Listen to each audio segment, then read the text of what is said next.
Ligados e integrados. Realização Canal Rural. Oferecimento Seara. A qualidade vai te surpreender.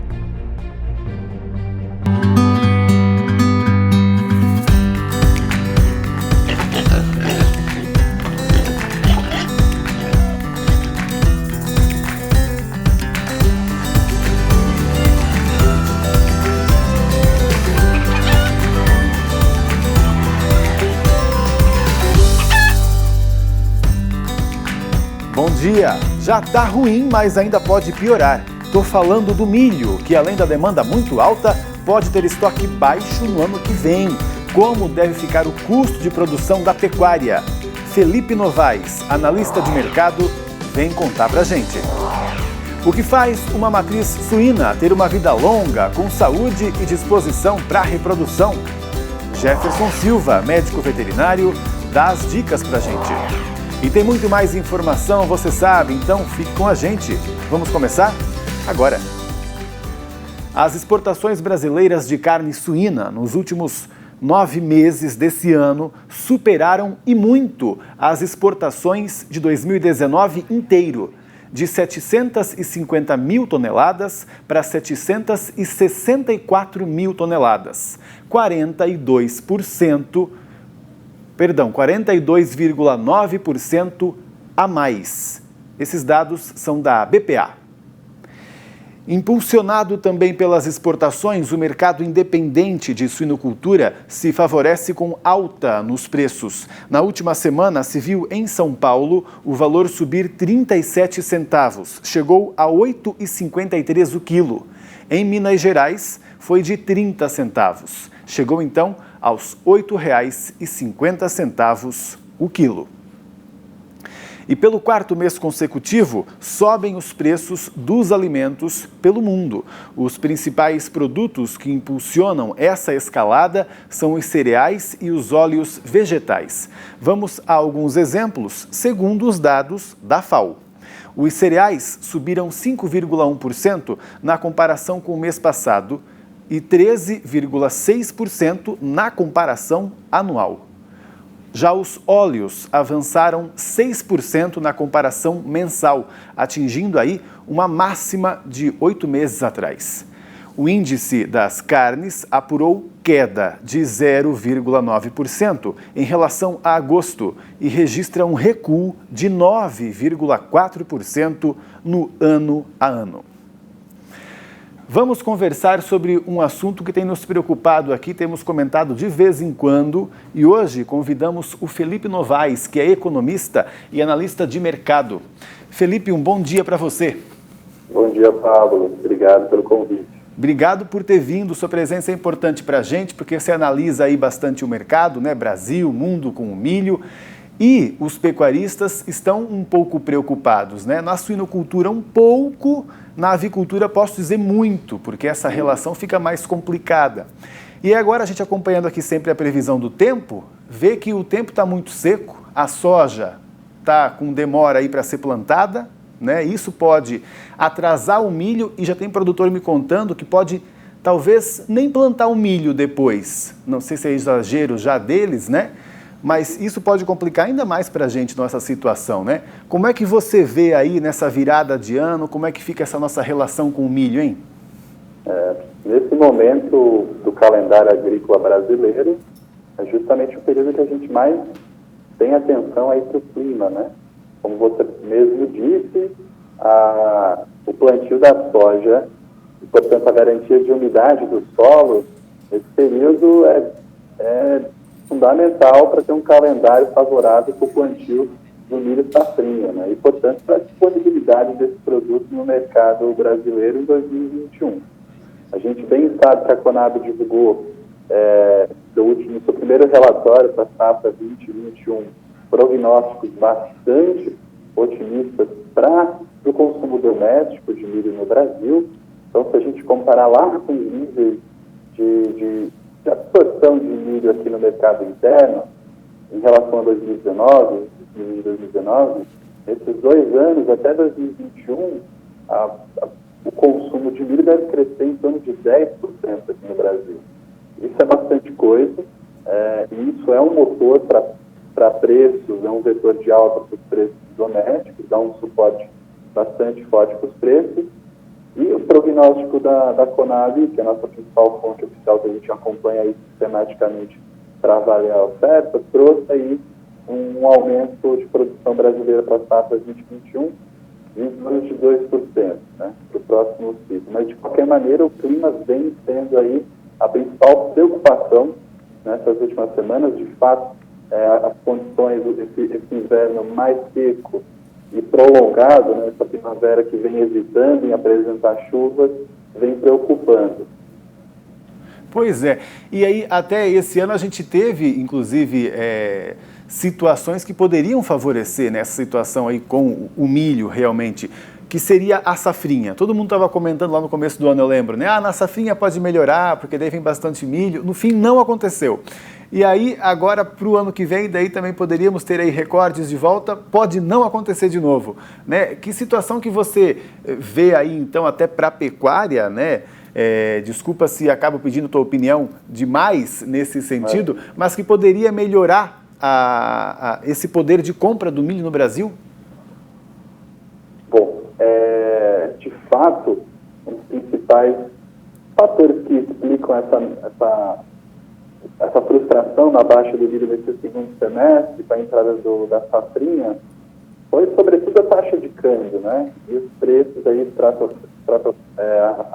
a alta estratosférica aí do soja no mercado internacional. A gente vê os derivados de soja alcançando patamares históricos, né? Recordes. Então, todo esse quadro de restrição de grãos, lembrando que a soja e o milho têm usos em comum, e os dois preços, a formação dos preços de ambos os produtos se influenciam, né? Então, tudo isso acabou frustrando, sobretudo, aqueles setores que demandam o milho, né? Para os quais, sobretudo para aves e suínas, essas cadeias criatórias, acabaram ali sofrendo bastante com essa alta desse insumo que é bastante importante. Para 2021, para a safrinha de 2021, a tendência aí que tem, a gente acompanha tanto o setor de fertilizantes, a gente tem toda uma equipe que está acompanhando em mercado internacional, de olho no dólar, de olho aí nos anúncios do FED, todos esses fatores, a questão fiscal. Então a gente tem esse time aqui que cotidianamente a gente está conversando para poder desenhar esse cenário para produtos agrícolas. Então essa restrição, esse quadro fiscal bastante delicado do Brasil, vem impedindo que a taxa de câmbio se acomode, né? Então, para 2021, esse é um dos principais fatores que, infelizmente, mesmo apesar aí, pensando na lógica dos produtores aí da pecuária que dependem do milho, a taxa de câmbio deve permanecer bastante elevada. Inclusive, a Conab prevê aumento das exportações, então essa arbitragem com o mercado externo deve continuar aí como um fator que confere suporte às plantações.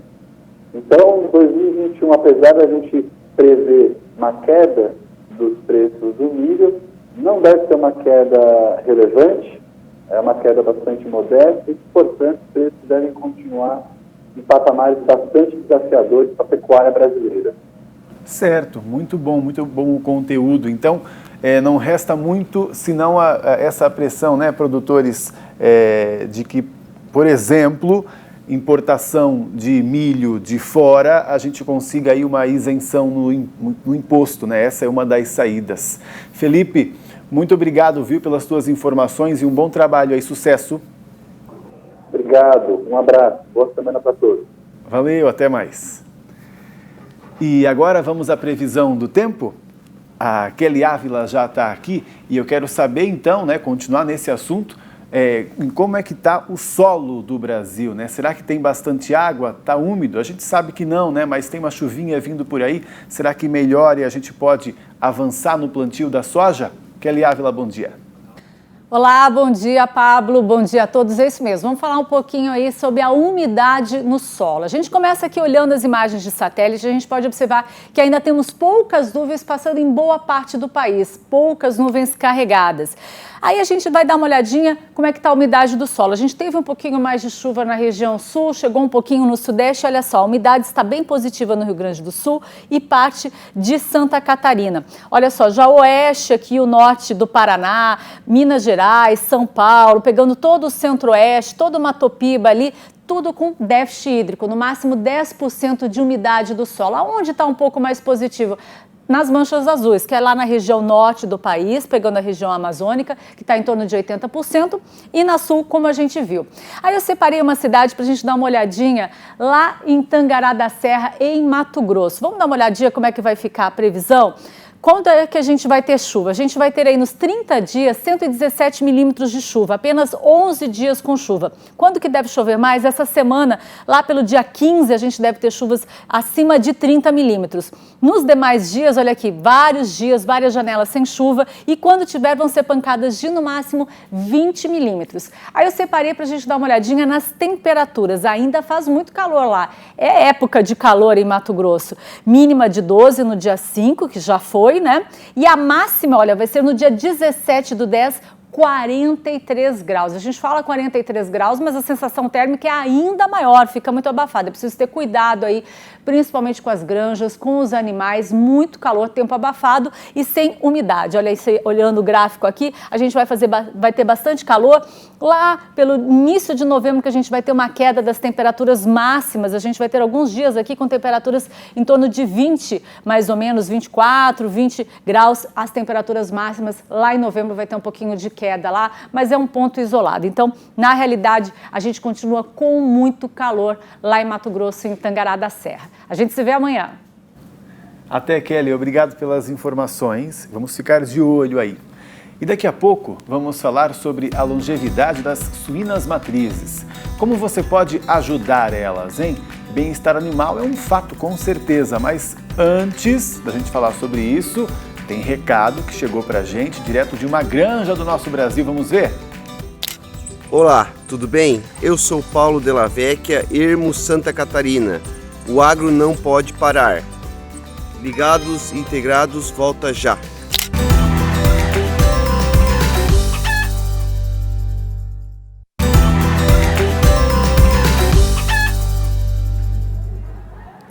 Ligados e integrados de volta pelo Canal Rural e também canal do Criador. E também estamos juntos sempre pela internet, pelas nossas redes sociais. No Instagram, o pessoal posta vídeos e fotos com a hashtag Ligados e Integrados. Você já fez? Olha só quem fez hoje. Aparece aí na tela para a gente agora a participação. A primeira, então, é do Eduardo Chabarum.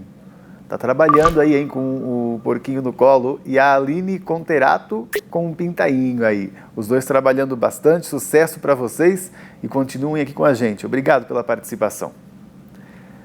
Agora, o nosso assunto é a longevidade das matrizes suínas. O que podemos fazer, oferecer para que elas tenham uma vida saudável, com disposição e um bom índice de reprodução até o fim da vida? Tem muitas dicas hoje, então. Primeiro, vamos a uma reportagem. Olá, o meu nome é Willy Vardensky, eu sou extensionista da Seara, da unidade de Itapiranga Suínos. E estou aqui para a gente falar hoje um pouquinho sobre a longevidade da matriz suína. A longevidade é o período que essa matriz vai permanecer ativa, produzindo dentro das nossas granjas. Este é um fator muito importante, que tem impacto direto na produtividade e nos custos de produção, pois a alta taxa de reprodução e o descarte precoce dessas fêmeas ainda não trouxeram o retorno do capital investido. Além dessas matrizes, não terem atingido seu pico de produção.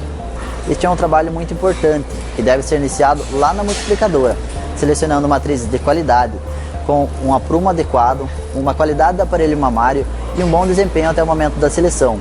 E é dado sequência após as matrizes chegarem aqui na UPL. A partir do momento que esta leitoa chega na granja, devemos adotar boas práticas de manejo para garantir a qualidade sanitária, de bem-estar e prepará-las para a cobertura, iniciando sua aclimatação ao novo ambiente, realizando o protocolo de vacinação e iniciando o contato com o macho para estimular o início de sua maturidade sexual.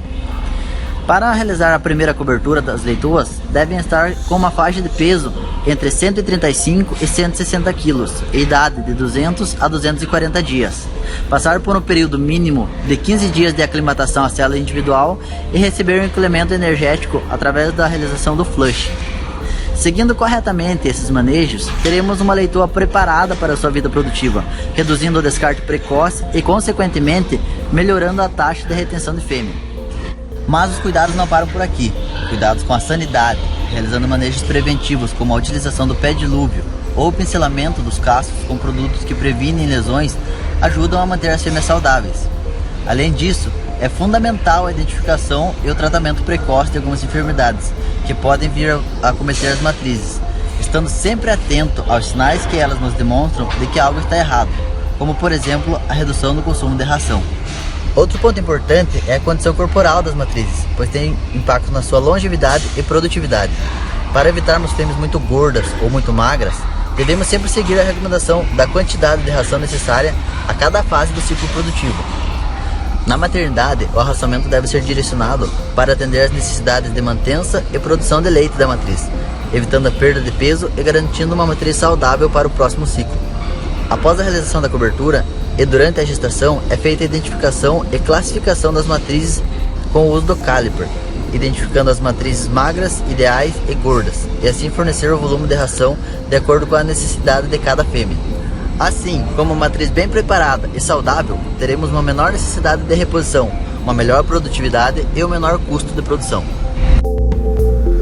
Que legal, e eu quero agradecer muito ao Willy, que fez essa reportagem aí pra gente, tá um grande repórter, hein, Willy, junto com sua equipe, aí os produtores nos quais você trabalha. Muito obrigado, ficou um material muito legal, já mandaram pra gente praticamente editado aqui. Vamos conversar mais sobre esse assunto. O especialista hoje é o médico veterinário Jefferson Silva, que já está conectado aqui com a gente. Jefferson, bom dia para você. Bom dia, Pablo, bom dia, ouvintes.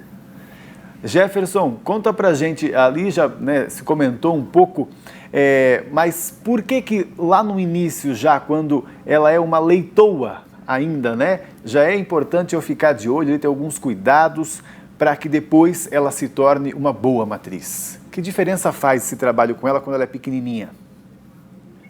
Excelente. Parabéns aí pela reportagem. Meu trabalho aqui ficou mais fácil, né? Ficou bem completo aí o trabalho da equipe, tá? Mas como o Willy comentou ali em sua fala, a fase inicial de preparação da leitoa, ela é ponto-chave. Por quê? Porque nós podemos aí ter o desenvolvimento de lesões iniciais, e quando a gente fala em lesões, isso são lesões de aparelho locomotor.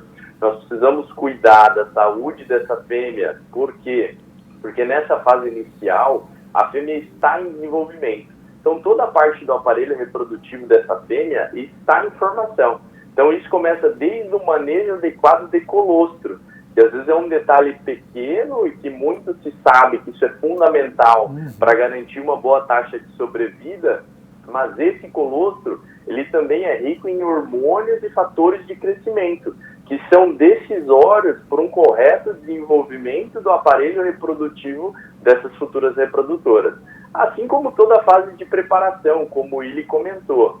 Nós precisamos cuidar dessa leitoa para garantir que essa fêmea tenha um adequado desenvolvimento físico, corporal e também hormonal, quando nós pensamos na parte reprodutiva. Então, a manifestação adequada do cio, então uma entrada à puberdade adequada, para que essa fêmea ingresse à vida reprodutiva bem ajustada, né? Uma fêmea que tenha condições de se manter durante toda a vida reprodutiva dela. Pois é, porque uma preocupação, inclusive, é o cio, né? Que elas entrem, geralmente, numa época padronizada. E como é que eu garanto isso, hein? Pablo, a manifestação de cio, ela é muito importante. Ela é dependente do desenvolvimento corporal das leitoas. Então, nós estamos falando de animais que precisam ter uma adequada taxa de crescimento. E quando nós falamos em adequada taxa de crescimento, nós falamos em GPDs acima de 550 gramas por dia. Ou seja, se o animal está se desenvolvendo, o animal está em equilíbrio. Depois disso, existe um fator importante que é o macho. E é essa figura, é esse fator que vai desencadear a puberdade. E quando a gente fala em macho, nós precisamos pensar em rufiões com qualidade. O fator que vai desencadear essa puberdade, o início da vida reprodutiva da leitoa, são os feromônios que são produzidos pelos rufiões. Onde que nós vamos encontrar essa maior concentração? Na saliva, principalmente, e também na urina. E eu preciso fazer com que nesse momento, e é uma coisa que eu comento muito com os colaboradores em granja, que nesse momento o foco do trabalho é estimulação para manifestação de cio. É diferente da identificação do cio. Tá? Então, quando nós estimulamos, nós temos que realmente estar com o macho, movimentar as leitoas, deixar esse animal aí, quando a gente está falando uma baia de 20 animais, em torno de 10 minutos, para que as fêmeas tenham contato com esse feromônio liberado pelos machos. Não é só uma questão de costume, né, de ver o macho ali, depois poder receber ele sem se assustar e tudo mais. É justamente uma questão de estimular. O estímulo é importante. Exatamente, é o estímulo e isso vem de um efeito hormonal que vai ter um efeito hormonal dentro dessa cultura reprodutora. Então esse start para a puberdade, ele tem uma dependência muito grande da qualidade do trabalho, da qualidade e da quantidade de feromônio que vai estar sendo liberado para estimular essas leitoas. Obviamente que não é só isso, nós estamos falando de disponibilidade de alimento, nós estamos falando de disponibilidade de água, de iluminação, como que estão as ambiências nessas estruturas. Então hoje nós recomendamos aí 200 lux por 16 horas no dia, porque a luz também tem um impacto frente à manifestação do cio nas leitoas. Ah, que legal. E sabe o que eu reparava também? Até a relação ali do pessoal trabalhando na granja com elas, né?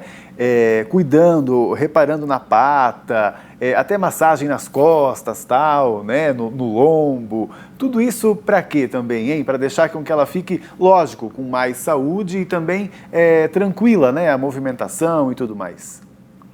Ah, legal. Esse manejo, Pablo, ele tem um objetivo, na verdade, o que o colaborador está fazendo naquele momento, ele está fazendo um trabalho como se fosse um macho.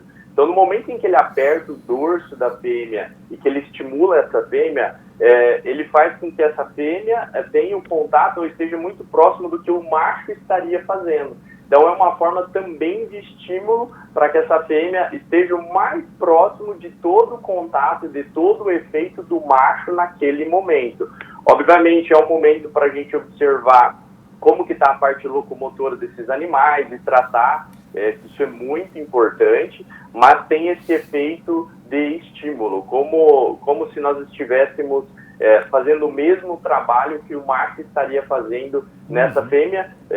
Se a gente observar como o macho trabalha, na verdade ele está estimulando, ele fuça o flanco da fêmea, ele tenta montar, isso tudo é o que a gente tenta reproduzir numa maior intensidade naquele momento de estimulação para a manifestação do cio. Tá vendo só, pessoal? Acha que criar é algo que está praticamente mecânico hoje em dia? Não, tem um trabalho, inclusive, para ver o animal bem fisicamente e até psicologicamente. Não é, Jefferson? Obrigado pela tua participação aqui com a gente hoje. Bom trabalho aí. Obrigado, pessoal. Um abração. Até mais. E agora chegou a hora da gente entender. Deixa eu entender a câmera antes. De uma vez por todas, mais uma história, até então mal contada, sobre o agronegócio.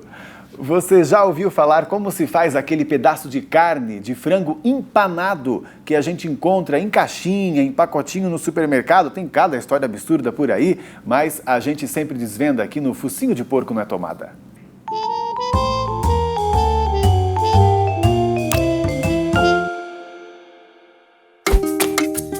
Sabe aquele pedaço de frango congelado, empanado, pronto para ser frito ou assado? Pois é, só colocam o frango inteiro em uma máquina e eles saem assim, no formato. Já ouviu isso em algum lugar, né? E deve imaginar que é mito. Outras pessoas, menos extremistas, dizem que é carne, mas com ossos e cartilagens, tudo junto. Não mesmo. Aquela carne que você compra congelada em caixinha ou pacotinho, é feita de peito de frango, ou seja, carne da melhor qualidade. Alto valor nutricional, 25% é proteína. A crocância que tem por cima também não é nada químico, como alguns dizem. É feita de farinha de trigo, milho ou arroz, que garantem um sabor natural e gostoso.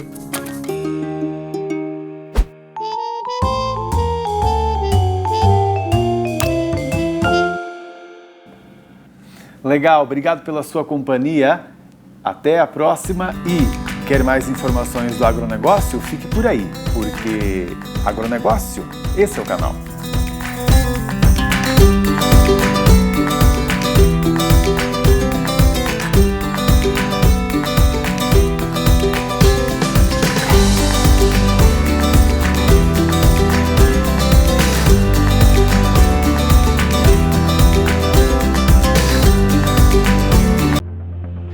Ligados e integrados.